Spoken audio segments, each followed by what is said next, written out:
Buenísimo. ¿Pueden ver mi pantallita? Si no, Se ve, Mateo, se ve. super, lo pongamos en modo presentación.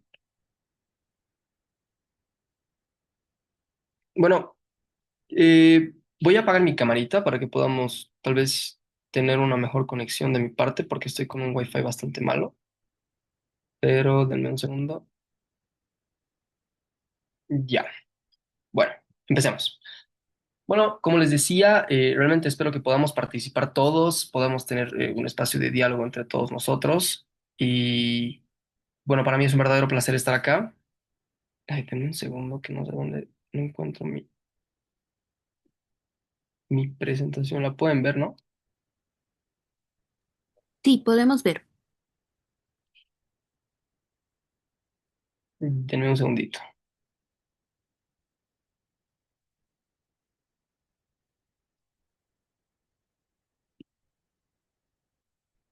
Ya. Súper. Entonces, bueno, el contexto general, seguramente ya han avanzado en los otros cursos el tema del voto informado, de cómo funciona nuestro sistema político. Yo les voy a hablar en este caso sobre la desinformación y el rol que tenemos nosotros los jóvenes en estas elecciones. Como sabrán, estamos a menos de 30 días de cumplir 200 años y este es un hecho histórico, un hito histórico que tenemos el privilegio de vivir. 200 años de la fundación de nuestra república es bastante, bastante importante. Entonces, primero que nada, hay que comprender que estamos en una situación bastante compleja a nivel económico, político, lo vivimos todos en las calles, pero precisamente por eso las elecciones que vamos a tener en menos de 32 días son fundamentales. Entonces, bueno, como ya me presentaba Franz, mi nombre es Mateo Velázquez, ese es mi usuario de Instagram por si quieren seguirme o por si quieren que podamos charlar. Yo soy parte de Presente Bolivia, que es una organización de jóvenes aquí que nació en La Paz, que ahora también tiene presencia en Santa Cruz. Y bueno, nos caracterizamos por justamente en su momento entrevistar a distintos candidatos a la presidencia, distintos actores políticos y como podrán ver, he puesto primero a Samuel Doria Medina y segundo a Tuto por las encuestas. Y también he puesto a David Mamani. ¿Por qué? Porque en realidad en Presente Bolivia no es que tenemos una vocación política ni una afiliación partidaria, nada por el estilo. Realmente entrevistamos a distintos actores de nuestra sociedad civil, a distintos intelectuales. Y bueno, después de haber hecho esta labor, de haber entrevistado básicamente a todos los actores políticos que tenemos en nuestro sistema político, exceptuando Andrónico y Evo Morales, que Andrónico va a ir a presente, por si acaso, pero Evo Morales es bastante complicado que lo podamos tener. Nos hemos dado cuenta que en realidad no se trata tanto de entrevistar a los candidatos y a las fuerzas políticas, y en realidad hemos empezado a generar espacios de diálogo entre jóvenes. Ahí puedo dejar unas pequeñas capturas de los videos que hemos subido. Realmente hacemos una especie de análisis, no un análisis profesional, académico, etcétera, por más de que gran parte de los que son invitados han estudiado ciencias políticas, derecho, sociología o áreas de ciencias sociales, sino porque creemos que los jóvenes no tenemos que depender de los espacios tradicionales, de los medios de comunicación, de los que básicamente solo puedes tener acceso si es que tienes el contacto de alguien, ¿no? Entonces nosotros nos hemos encargado básicamente de eso. Y de a poquito nos hemos ido dando cuenta que realmente los jóvenes pueden tener un rol determinante. Determinante en la sociedad, determinante en la política y determinante también para transformar nuestra realidad. ¿Por qué? Y ahora ya hablando un poquito más de desinformación, porque vamos a hablar de tres cosas fundamentales en esta presentación. Vamos a hablar sobre la desinformación, las fake news, cómo poder tratar estas fake news, sobre todo en contexto electoral. Y luego, un poco más, quiero que sea una charla entre nosotros. Entonces, ¿por qué es importante combatir la desinformación? Compartir información falsa o información no verificada afecta a nuestra democracia, ¿no? Esto lo hemos podido ver probablemente el año 2019, el año 2020 en las elecciones recientes y en la actualidad. Seguramente ustedes han visto que hay muchos audios falsos, muchas noticias o encuestas que carecen de realidad y compartir esto. solo fomenta que se puedan generar discursos de odio o mayor polarización. La polarización política básicamente es cuando la sociedad se divide en dos bloques, en el cual un bloque ve al otro bloque como su enemigo. Y esto evidentemente no fortalece ni favorece en absolutamente nada la democracia. ¿Por qué? Porque un factor fundamental para la democracia son los espacios de diálogo. Nuestro rol como jóvenes en estas elecciones son determinantes. Esto ya lo vamos a hacer un poco más adelante. Y sin duda alguna, estas elecciones son las más importantes desde la vuelta a la democracia, que bueno, ya llevamos aproximadamente 43, bueno, vamos a cumplir el 10 de octubre 43 años de la vuelta a la democracia.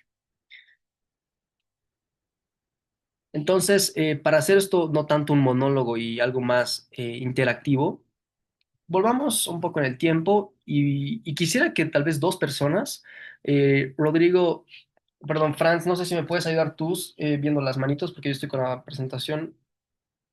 Ah, No sí, sé ya si te dos vi. personas quieren ayudarme a definir para ustedes qué ha sido el 2019 en una palabra y si es que para ustedes ha sido fraude o golpe y por qué.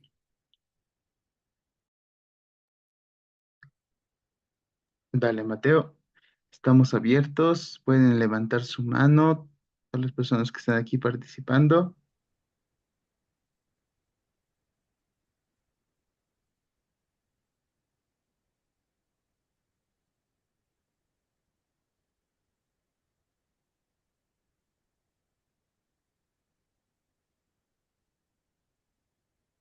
Hola, ¿puedo hablar? Disculpe. Dale, Jorge. Súper. Eh, bueno, realmente el tema del 2019 políticamente no lo llevo eh, de lo mejor, sinceramente. Sin embargo, ha sido un año muy conflictivo, ¿no? Más allá de lo económico que ha sido evidente, ¿no? Ha sido el ámbito social en el que, bueno, a lo que se puede ver en la misma foto, se ha luchado por lo que es la democracia en la época de elecciones, justamente para que, bueno, el actual gobierno y partido, el MAS, no vuelva a salir como eh, otra vez como partido a cabeza de Evo Morales Ayma. Y justamente, como lo vi, realmente yo, fue como un pequeño golpe de estado, por así decirlo. Sé que no es el término correcto, porque no sucedió tan así a lo que tengo entendido, pero de igual manera, mi perspectiva literal fue ver cómo tenían que hacer un montón tenían que esperar en las calles todas las horas las personas para, pues, combatir este estilo de situaciones, ya que lastimosamente hubo dos bandos en las que los civiles del otro bando, que provenían del alto, los llamados ponchos rojos y otros más, bajaban con armas muchas veces a tratar de intervenir a lo que es el centro, ¿no?, de la ciudad. Así que, bueno, eso fue como lo vi yo.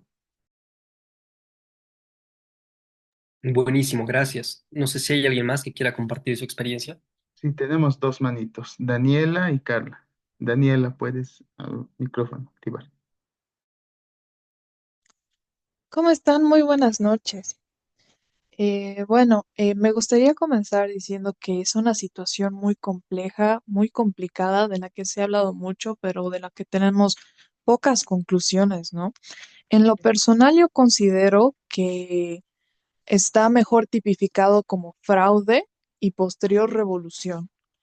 Esto porque, bueno, múltiples organismos internacionales lograron demostrar que existían irregularidades muy serias y preocupantes en el proceso electoral que se llevó a cabo antes del descontento de la gente, que fue lo que derivó en esa pseudo revolución. Y aparte de eso, no lo defino como un golpe de Estado, puesto que considero que no tiene las características necesarias para llamarse así. ¿Qué características tiene un golpe de Estado? La toma por la fuerza y el hecho de que se involucren los organismos militares, ¿no es cierto? Entonces, nosotros, bueno, no vimos ese tipo de acción, no vimos una toma por la fuerza, tampoco repentina Y en el caso de las Fuerzas Armadas, antes de tomar partícipe, porque sí lo hicieron al final del día, bueno, emitieron un comunicado de diálogo, ¿no es cierto?, en el que, bueno, establecían que el gobierno de ese entonces, el que había sido elegido, repito, por medio de un proceso fraudulento, estaba dispuesto a dialogar con los opositores y es por eso que las Fuerzas Armadas emiten ese comunicado y bueno, tampoco se mira esa característica propia del golpe de Estado dentro de la situación que nosotros vivimos en 2019 como bolivianos. Entonces, es muy difícil tipificarlo como tal y me parece que es una estrategia un poco sucia incluso la que han utilizado las personas, bueno, militantes, etcétera, del gobierno actual, que es el movimiento al socialismo, en la enseñanza, ¿no? En plasmar en la historia la versión del golpe de Estado, ¿no? Cuando existe un debate muy extenso y es una situación mucho más compleja que un golpe de Estado.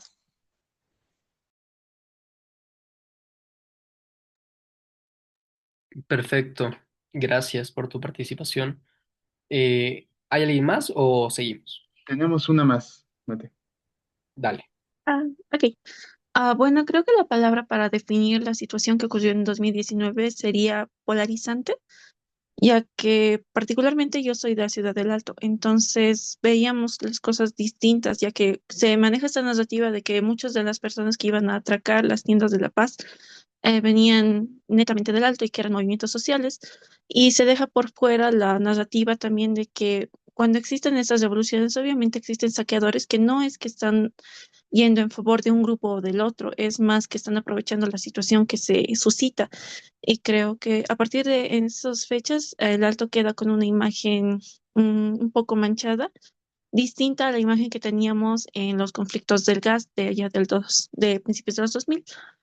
Al final del día, yo apoyo la idea de que fue un fraude electoral y producto de ello hubieron distintas manifestaciones sociales que producto de las cuales sufrieron personas que no deberían haber sufrido, pero cuya imagen a la fecha se ve manchada, como por ejemplo en Sencata, a muchas personas que manejan la teoría de que fue un fraude, suelen minimizar las muertes que ocurrieron allí, al igual que en Sacaba. Y al final son seres humanos que creo que estuvieron en el momento equivocado y merecen justicia. Por eso creo que es una idea polarizante y todo el conflicto que está circundado alrededor de 2019 siempre va a ser polarizante. Y es que en la historia misma vemos cómo se sigue manejando ambas narrativas.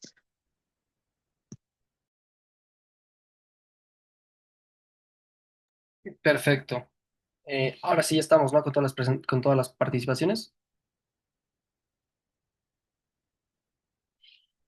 Rodri.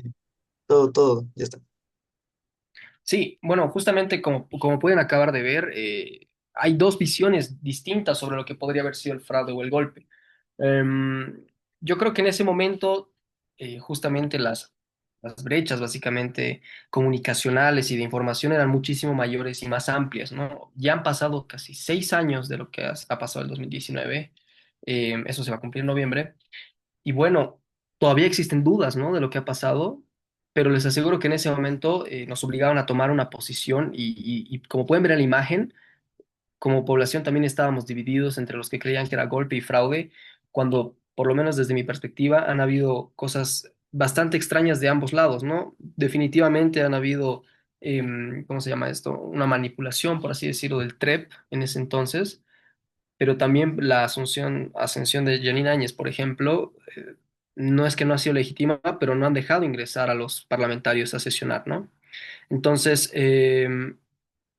básicamente se requiere muchísima información para no caer en la desinformación como tal. Entonces, vamos pasando con la diapositiva. Bueno, justamente lo que mencionaban ustedes es que esto puede agravar los discursos de odio y de la desinformación, ¿no? Por eso es importante combatir la desinformación y los discursos de odio. Es importante comprender que básicamente siempre ha existido desinformación y los mensajes de odio, pero existen hoy en día herramientas eh, mucho más prudentes para identificar qué es una información falsa y qué es una información verdadera. Aunque también existe herramientas muchísimo más sofisticadas para hacernos dudar de la realidad, la inteligencia artificial, que esto, por ejemplo, en 2020 no había. Entonces, mientras estemos mejor informados, va a ser más difícil definir si es que una noticia es falsa o no. Por ejemplo, si es que nosotros nos informamos sobre las encuestas y vemos frecuentemente los porcentajes de las encuestas, si nos muestran una encuesta donde Evo Morales Saima está con el 60%, por ejemplo, obviamente nosotros vamos a tener un criterio un poco más acertado sobre lo que está pasando en la realidad. Sin duda alguna, los espacios de diálogo y confrontar ideas son fundamentales, pero de eso se trata, ¿no? Confrontar ideas y no a las personas, ni abocarse, digamos, a aspectos personales o etcétera, etcétera. Y bueno, hay algunas plataformas digitales y redes sociales que se han convertido en espacios de interés un poco complicado. Aquí podemos ver el ejemplo más claro de esta plataforma es TikTok, cosas que pueden ser reales, o puedes también ver un live de El Chiqui, no sé si lo conocen, que, bueno, anda difundiendo información falsa. Entonces, bueno, básicamente, el mensaje sobre la desinformación sería los contenidos falsos son narrativas que distorsionan los hechos, creados principalmente para influenciar las percepciones de los ciudadanos y beneficiar los intereses de quienes las elaboran. En ese sentido, existen tres tipos de desinformación. La errónea, que es información falsa, pero quien la difunde cree que es verdad. Muchos caemos en esa. La información maliciosa, que es información falsa, pero quien lo difunde lo hace de manera intencional. En estos casos, en un contexto de polarización, la información maliciosa es frecuente, ¿no? Mucha gente, por ejemplo, yo vivía en Achumani y el 2019 yo recibía un montón de mensajes de están bajando de los cerros, que no sé qué, que no sé qué. Y por lo menos en el caso mío no pasaba eso, ¿no? Pero sí difundían esta información de manera intencional para que veamos a cierto grupo de la sociedad de una perspectiva negativa, ¿no? Y el tercer tipo de desinformación, que es la dañina, que es información basada en la realidad, pero que se utiliza para hacer daño. Y bueno, una definición bastante simple de qué es el discurso de odio es que, bueno, básicamente hace referencia a un discurso ofensivo dirigido a un individuo o grupo. Se basa en características inherentes como la raza, religión o género. Y obviamente eso también se puede politizar. El problema del discurso de odio es que en un contexto democrático y de elecciones pone en peligro la paz social y genera conflictos. Un claro discurso de odio, por ejemplo, es el que nos daba Ruth Nina hace un par de días, diciendo que no van a contar votos, sino van a contar muertos, ¿no? Ese es un discurso claro de odio, ¿no? Que eso solo exacerba mucho más los ánimos de una población bastante polarizada, que puede estar de acuerdo con estas declaraciones. Como les decía, se puede materializar de cualquier forma, expresión, imágenes, dibujos, animados, ilustraciones, sobre todo memes, objetos, gestos simbólicos que pueden difundirse en Internet como fuera de él. Este, por ejemplo, es un meme muy que la gente se puede reír. Lo he mostrado en distintas ocasiones y la gente se mató de risa, pero, por ejemplo, esto estigmatiza mucho más una región específica, en este caso la Ciudad del Alto, ¿no?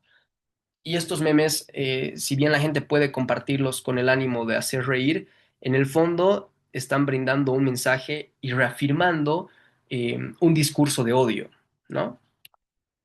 No solo hay este ejemplo, sino también hay otros, por ejemplo, que se centran en factores de identidad, reales o percibidos de un individuo, grupo, que incluyen su etnia, religión, raza, nacionalidad, color, ascendencia, etcétera, pero también otras características como su idioma, origen económico o social, discapacidades, estado de salud u orientación sexual. Por ejemplo, este también puede ser un meme y yo he hablado con amigos de Pando y si bien se reían, también me decían, este meme es súper ofensivo para nosotros, ¿no? Em, y no solo son memes, en este caso también son fake news, ¿no? Que los vamos a ver un poco más hacia adelante cómo podemos combatir esto.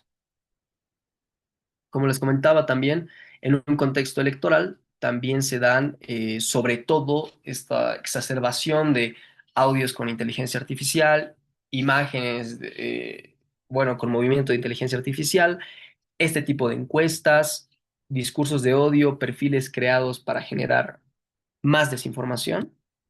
Entonces, en síntesis, para combatir generar espacios de diálogo propositivo. ¿no? No incitar a la violencia de ningún tipo, ni tratar de estigmatizar a través de memes ciertas regiones o ciertos grupos sociales. Es fundamental que nosotros, las 29 personas que estamos en esta llamada, tratemos de evitar y compartir y generar discursos de odio. Y como les decía al inicio de la explicación, se trata de ser duro con las ideas, no con las personas, porque al fin y al cabo eso hace más saludable nuestro sistema democrático. Hay que comprender también que sobre todo en Bolivia somos plurales y no hay que dejar de lado nuestros principios. Obviamente los diálogos que tenemos que tener para fortalecer la democracia tienen que ser en horizontalidad, ¿no? Y ya para ir avanzando un poquito sobre la educación y las fake news, como ustedes bien saben, las fake news son noticias falsas o información engañosa difundida deliberadamente para desinformar o engañar a las personas. Como les decía, se pueden presentar en imágenes, mensajes de WhatsApp, textos, videos con inteligencia artificial, etcétera, etcétera. Entonces, ¿cómo podemos combatir las fake news? Investigar quién escribió la noticia, es un periodista o un reconocido experto en el tema. Muy pocas veces las fuentes primarias que vamos a recurrir se equivocan, pero ha pasado. Unitel ha cometido varias veces la difusión de información falsa, por ejemplo. Red Uno también lo ha hecho, pero tienen muchos expertos que básicamente su trabajo es verificar la información antes de compartirla.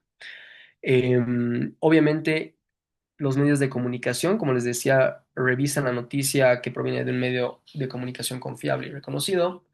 Em, y bueno, corroborar la información, ¿no? Hay que buscar la noticia en otros medios de comunicación confiables para ver si la información es verdadera y se puede ratificar y a partir de eso sí se puede compartir.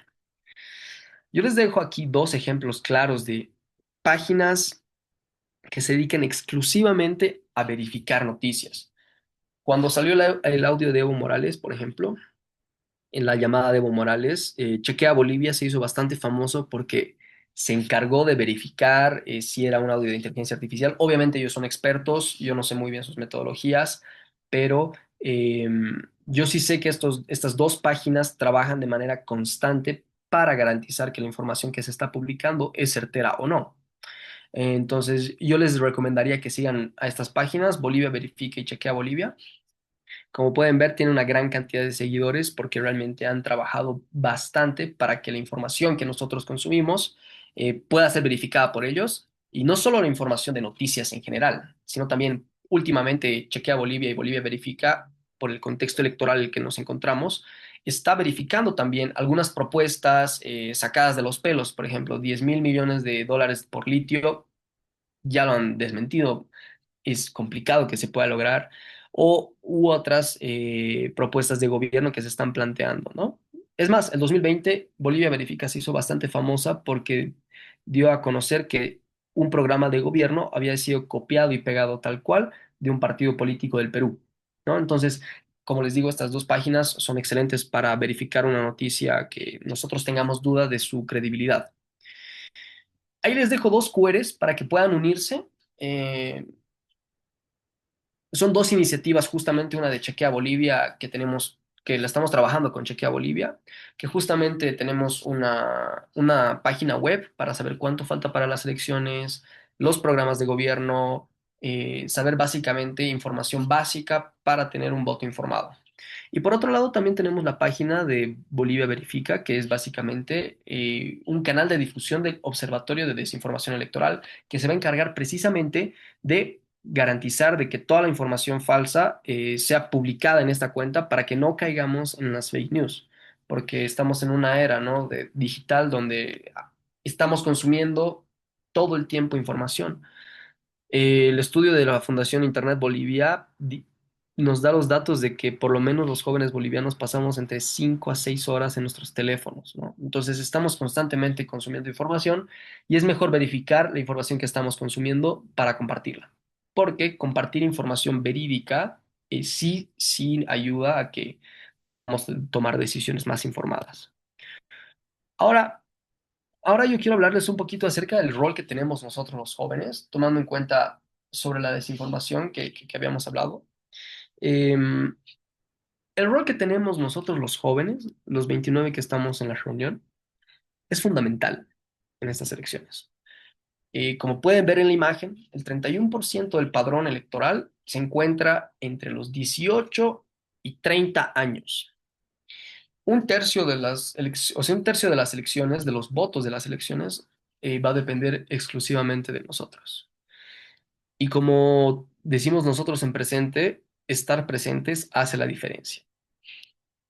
Entonces, si bien les comentaba que alrededor del 30% está entre los 18 y 30 años, el 45% del padrón electoral se encuentra entre los 18 y 35 años, que podríamos decir que es el final de la edad joven. O sea, si le damos un chance más, ¿no? A los que tienen más de 30, porque por ley, los jóvenes es desde los 18 hasta los 28 años. Pero digamos que hasta los 35. Hasta los 35 es el 45% del padrón electoral, es casi la mitad del padrón. Y según una encuesta de la FES, un estudio de la FES, que es Juventud, es una asignatura pendiente, que es un informe país que se ha hecho en Bolivia, y no solo en Bolivia, sino también en toda América Latina, para medir la satisfacción de la juventud, etcétera, etcétera, los valores democráticos, nuestras preocupaciones, y etcétera. Según este estudio, 3 de cada 5 personas en Bolivia son jóvenes. Y ahora vamos a ver un poquito más algunos datos de esta encuesta. Bueno, más que encuesta, informe país, que es bastante interesante, ha salido el año pasado, nada más. Y el autor es Josué Cortés, un joven boliviano que, bueno, ahora está haciendo un doctorado en Estados Unidos. Bolivia tiene la menor cantidad de jóvenes satisfechos con su vida y la mayor cantidad de juventud muy poco satisfecha con su vida propia, alcanzando un 12% de las y los encuestados, 21% si consideramos muy poco y poco satisfechos. Este dato, por ejemplo, es un poco escandaloso, diría yo, en el sentido de que eh, evidentemente estamos atravesando nuestra primera crisis económica como generación, ¿no? Seguramente muchos hemos hablado con nuestros padres y nos comentaban cómo en el 85 o bueno, en los 80s, con la inflación, recogían el dinero con carretillas porque eso es lo que costaba un pan. Em, pero este dato es bastante alarmante y bueno, en este caso no solo llamo a la reflexión en el sentido de tener un voto informado, de que las elecciones dependen exclusivamente de nosotros, sino también es importante un poco trabajar la salud mental, ¿no? Y a pesar de que la situación es bastante complicada, como lo estamos viviendo absolutamente todos nosotros, podemos salir adelante y hacia adelante les voy a mostrar un grafiquito que, bueno, nos puede dar un poquito de esperanza. Este gráfico es bien interesante.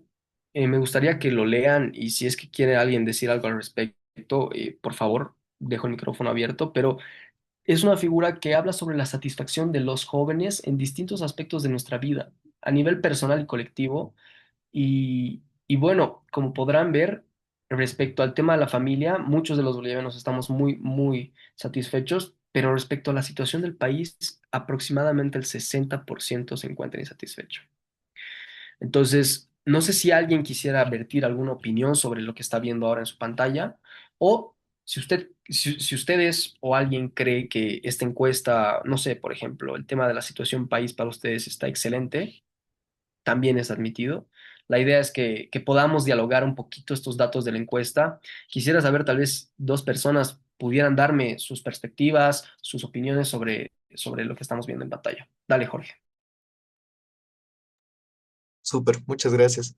Eh, bueno, la verdad, siento que va un poco de la mano con lo que es el tema del funcionamiento de la democracia, como está arriba en la barra, que también surge del 52%, que es el tema que, por lo menos desde mi perspectiva joven, por así decirla, eh, yo he vivido absolutamente toda mi vida en el gobierno del MAS, en un gobierno que es verdad que ha tenido sus pros, pero ha ido desarrollando en un sentido monótono a lo que es el país, de manera que por lo menos yo sí me encuentro, o sea, yo acato esto, sí me encuentro insatisfecho porque muchas veces no hay las oportunidades, no hay la seguridad, hay los problemas económicos que afectan un montón a lo que es la vida cotidiana de cada uno, porque va mucho de la mano con el tema también mental.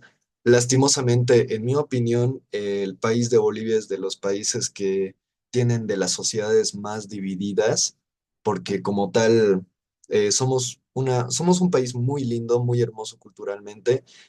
Sin embargo, lastimosamente, somos muy divididos, somos muy regionales y somos una sociedad que le cuesta identificarse como boliviana antes que identificarse como paseño, por así decirlo.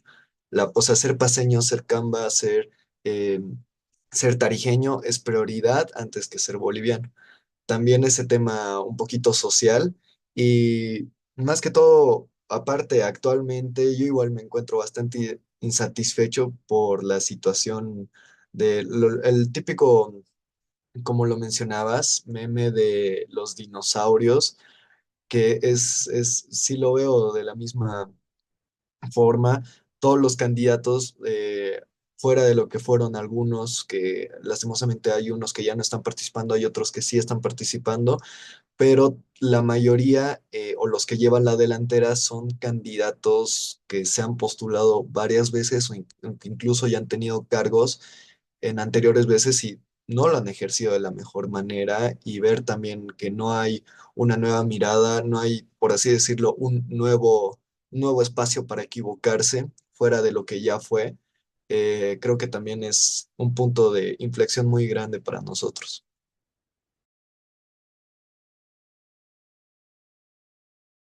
Gracias, hermano, por tu opinión. ¿Hay alguien más que quiere vertir su opinión? La Roxana. Dale, Roxana. Muy buenas noches.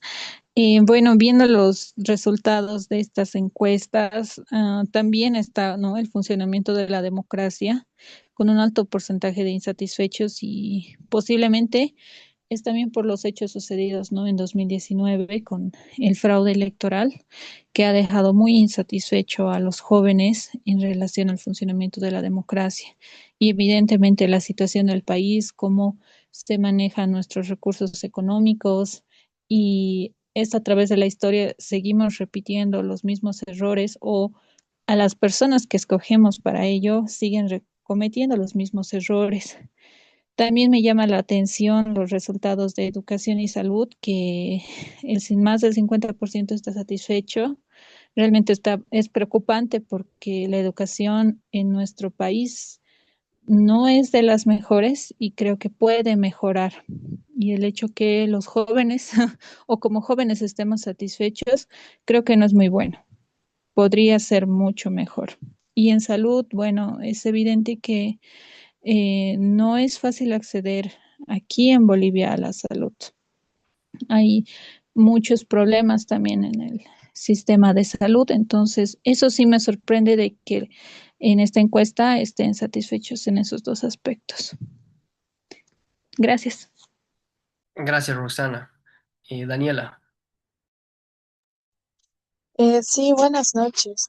Comentar algo de lo que dijo el compañero. Bueno, yo creo que es muy cierto que nosotros hemos crecido, si no la mayor parte de nuestras vidas, algunos toda parte de nuestra vida con el gobierno del movimiento al socialismo, que ya lleva, bueno, 20 años de tentación del poder, y que es algo muy, muy preocupante. No porque estemos en desacuerdo con las ideologías, de hecho creo que nosotros como jóvenes tendemos a ser personas muy socialistas en la mayoría, somos personas que buscan el cambio, que bueno, que siempre buscan lo mejor para todos, las bases de la ideología socialista, aunque algunos se van más al liberalismo y ese tipo de corrientes, pero creo que en general los jóvenes somos revolucionarios y siempre buscamos una salida alternativa a todo esto.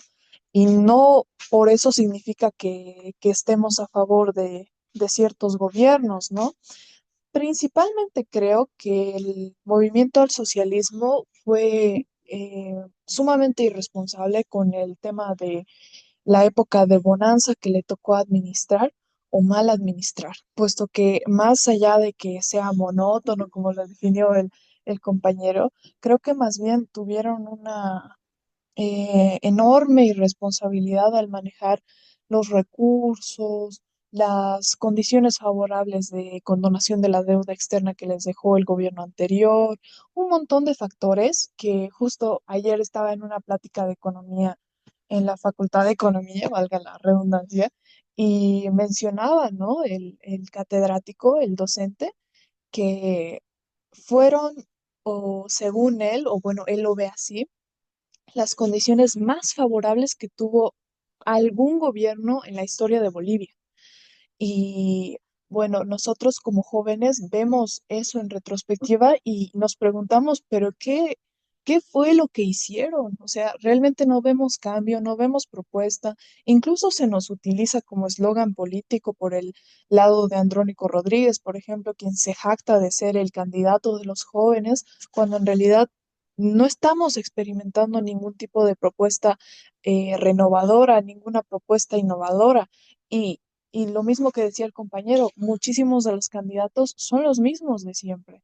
Y nosotros, bueno, estamos cansados por un lado de, de no ver representación joven dentro de los candidatos, pero cuando la vemos es incluso peor porque nos decepcionamos aún más. Y yo creo que por ese lado, incluso hay personas que se desaniman de entrar a la política por el tema de la inexperiencia, ¿no es cierto? Y eso es algo que mencionaba también la compañera, el tema de la educación. Yo creo que la educación es el pilar fundamental de todas las sociedades y en Bolivia es muy deficiente, siendo que es uno de los países latinoamericanos que más invierte en educación y se nota como no está dando resultado, o sea, el sistema se quebró completamente, necesitamos renovación y los jóvenes no saben por quién votar, porque en todas las encuestas que nosotros vemos día a día, experimentamos que un 30% más del 30% está en indeciso. O sea, directamente no saben por quién votar, quizás no conozcan a los candidatos, no conozcan sus propuestas, porque lo menos que resuena son propuestas. Y hay muchísimos candidatos que por el tema de la crisis se concentran excesivamente únicamente en ese punto y dejan de lado cualquier otro tipo de propuestas, ¿no? Yo creo que de educación, de salud pública. Bueno, a Manfred Reyes Villa le preguntaban ayer su plan de introducción de los STEM, si no me equivoco, las ciencias puras dentro de la currícula de educación nacional y no supo responder. O sea, vemos candidatos, eh, no quisiera decir mal preparados, pero más bien que no le dan la prioridad que se necesita a ciertos tópicos. Y eso nos desanima como jóvenes y nos hace pensar que quizás no es buena idea meterse en este campo, que no es buena idea soñar más allá y que lo mejor para nosotros sería irnos. Yo creo que eso es lo peor que puede pensar el joven boliviano actualmente, el tema de irse para no volver y sálvese quien pueda, creo que sería tocar fondo para nuestra sociedad. Gracias, Daniela. Justamente hablando de que los jóvenes bolivianos estamos pensando en irnos, esta encuesta también trata eso y el 54 de los jóvenes tiene deseo de irse de Bolivia, ¿no? Entonces es bastante complicado y preocupante que, bueno, yo siempre comparto y dialogo esto con mis amigos y es como si nosotros queremos que las cosas cambien, no vamos a hacer que cambien yéndonos, ¿no? Eso solo cambia nuestra realidad, básicamente. Entonces, yo les invitaría tal vez no a verlo desde una perspectiva un poco tan negativa. Denme un segundo, no sé qué está pasando con la presentación. Ahora sí.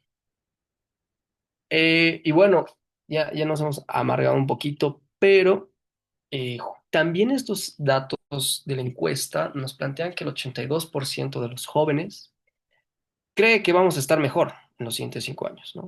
Solo un 11% piensa que estaremos igual y bueno, un 6% piensa que vamos a estar peor. Esto a mí por lo menos me llena de esperanza, ¿no? Yo entiendo muy bien la frustración que existe, eh, no solo por la crisis que estamos heredando, porque nosotros no la hemos generado, y también por por la crisis de representación política que hay. La mayor parte de los actores políticos llevan haciendo política más de 30 años, postulándose hace décadas. Pero yo estoy seguro que con este bono demográfico que estamos atravesando, las cosas van a estar mejor. Ahora, me agrada mucho que hayan podido participar de manera amplia. Me encantaría escucharlos también porque han hablado mucho sobre la parte de la democracia y me gustaría escuchar em, respuestas sobre estos datos, ¿no? Porque esta figura sobre las opiniones de la democracia también son muy llamativas. A mí me genera mucha intriga, por ejemplo, el primer dato, primer cuadro que dice, un líder fuerte resuelve mejor los problemas que los partidos y las instituciones. ¿Qué quiere decir esto? Eh, en pocas palabras, que un régimen autoritario sería mejor que los partidos y las instituciones que tenemos en la actualidad, que obviamente, y es innegable, los partidos y las instituciones no están respondiendo de la manera adecuada. Pero un 69%, casi un 70% está muy de acuerdo y de acuerdo con esto. Sin embargo, es un poco paradójico que abajo decimos que la democracia es preferible a cualquier otra forma de gobierno. Em,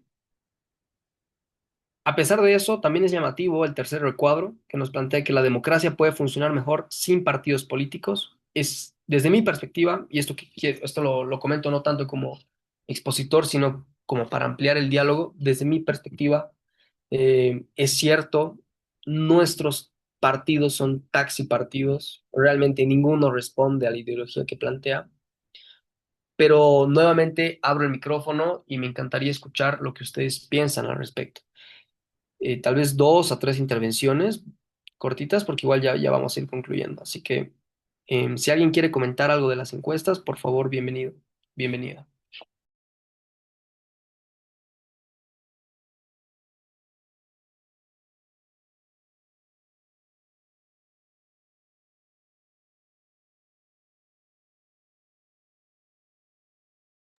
Bueno, tomo la palabra.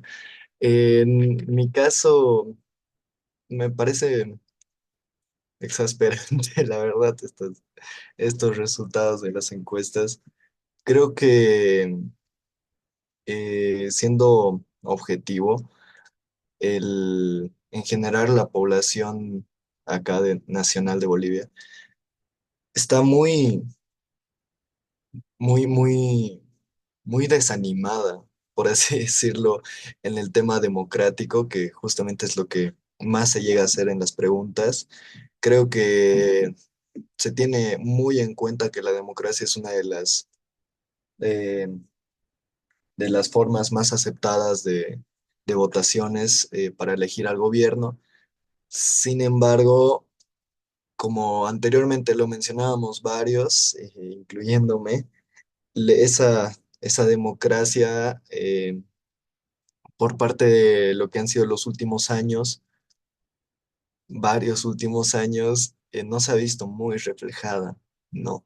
Y creo que eso también dispone mucho en lo que es el primer punto sobre un líder fuerte resuelve mejor los problemas que los partidos y las instituciones. Me parece algo muy, muy preocupante, la verdad, pero de alguna manera sí llego a entender estos resultados, porque hasta yo digo muchas veces, o sea, sí es importante la democracia, pero si no se respeta, ¿qué hago? ¿No? Y eso es exasperante también.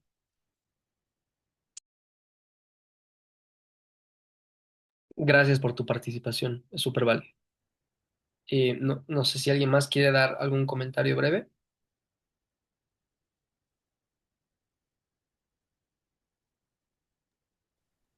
Bueno, Sí, dale, dale. buenas noches. Buenas noches. Sí, no sé por dónde empezar porque hay muchas controversias y no sé, me ha hecho recuerdo todo este diálogo que estamos tratando del tema de la democracia, la desinformación y las expectativas bajas que hay respecto a nuestro país. El siguiente dicho, ¿no? Que el hacer política es beneficiar la vida de algunos y empeorar la vida de otros. Eh, a ver, para ir aterrizando, digamos, en tus presentaciones, estimado. Muy buenas tus presentaciones, por si acaso. Felicidades. Es pues que la democracia incita, ¿no? Es como un modelo, es un sistema de administración económico-social en donde invita a crear tarde o temprano instituciones, es decir, podemos decir que el poder se puede llegar a institucionalizar, ¿de acuerdo? Esa es una postura que tengo sobre, acerca de autores, ¿no? Pues estamos diciendo como Karl Marx, es por la lucha de clases también hay otros filósofos que decían el hombre es el problema del hombre, ¿no? Entonces, el hombre siempre va a querer el poder, tener un mayor control de su entorno, de su vida. Entonces, siempre buscamos esa preponderancia por estar en la cadena del poder, por así decirlo, ¿no? Y, y bueno, es como en nuestro contexto tenemos una nación, un estado plurinacional, es decir, donde no podemos converger en unas opiniones. Entonces, todos van a tener sus propias posturas, van a proponer, plantear ciertas tesituras desde su perspectiva. Y es ahí donde choca, ¿no? Choca y empeora, digamos, como es el caso, claro, del partido del MAS, digamos, ha beneficiado a su clase, a los cocaleros, a los indígenas, está bien, ¿no? Pero que se ha olvidado, digamos, de cómo administrar, digamos, la economía de aquella clase capitalista, burguesa, si tú quieres entenderla así, dando prioridad, digamos, ¿no? Al caudillismo, al popularismo, ofreciendo dádivas al pueblo, regalos, y se ha ido acostumbrando o mal acostumbrando el pueblo a recibir y a esperar que el gobierno les resuelva todo. Y es ahí donde surgen varias críticas, opiniones de que el gobierno puede ser así, ya no hay democracia, es el caso que usted mostraba también, es el caso de 2019, donde la democracia ya se ha degenerado, ¿no? Por ciertas eh, eh, manipulaciones internas por parte del gobierno estatal desde entonces, ¿no? Y hasta aquí voy a opinar y gracias por la oportunidad. No, no, no, gracias a ustedes por opinar. Sin duda, estamos atravesando horas críticas, momentos críticos, pero estamos a menos de 35 días de cambiar esta realidad, ¿no? Por eso yo creo y cierro un poco tal vez estos cursos introductorios, que seguramente han podido ver cómo es que se vota, lo que votan, qué va a significar en el Parlamento, etcétera, etcétera. Darles a entender que realmente nosotros somos fundamentales. Nuestro voto informado puede cambiar realmente las elecciones y, bueno, la democracia es de todos, ¿no? Entiendo muy bien que señalemos principalmente a nuestros líderes políticos porque ellos han asumido esa responsabilidad y, bueno, básicamente han asumido justamente ese reto de ser los representantes de la población. Pero la democracia no es una cuestión solo de una clase social o de unos candidatos o actores políticos. La democracia la practicamos todos. Y la democracia se fortalece cuando nosotros nos informamos, cuando nosotros interpelamos, cuando nosotros debatimos y cuando nosotros proponemos, ¿no? En menos de 30 días, como les decía, vamos a tener uno de los ritos más importantes de la democracia, que es la votación, pero eso no debería quedarse ahí. Yo de verdad los insto a que hacia adelante ustedes puedan plantear controles ciudadanos, puedan plantear proyectos de ley, que realmente es viable y es posible desde la sociedad civil. Simplemente lean si quieren la ley de la juventud, porque todos acá somos jóvenes. Hay la posibilidad de que nosotros podamos presentar proyectos de ley. Y como sociedad civil también lo podemos hacer. Entonces, es una cuestión de que vayamos involucrándonos más, pero el primer paso es en 30 días hacer las cosas informadas, independientemente de la posición política o ideología que tenga cada uno. Entonces, siendo puntual con los tiempos, hemos llegado básicamente al fin de la exposición.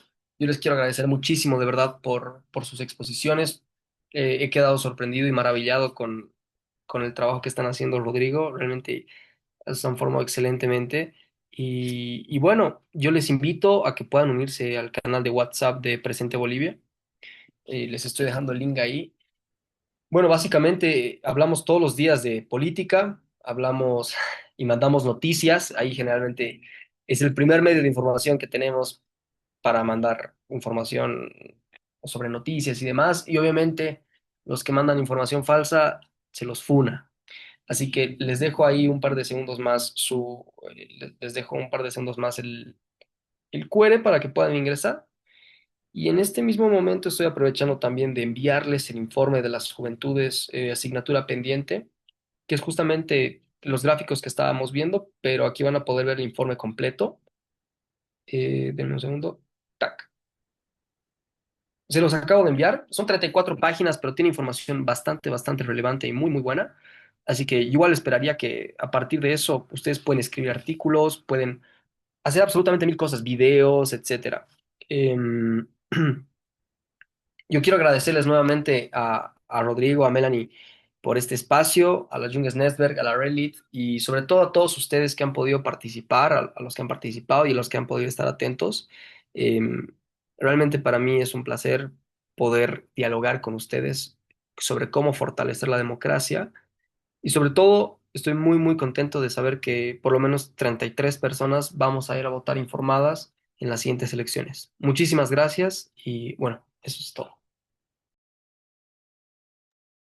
Muchas gracias, Mateo, por la exposición y también por haber acompañado el debate. Justamente, bueno, él es un gran miembro de Presente.bo, ex becario Esfort, y nada, ¿no? Le agradecemos bastante y de corazón que pueda estar con nosotros y habernos dado este último día de capacitación. Bien, ahora yo paso a decirles que ya está el enlace de la asistencia ahí en el chat. Por favor, por favor, vayan poniendo su asistencia ahí. Y un momentito, denme, voy a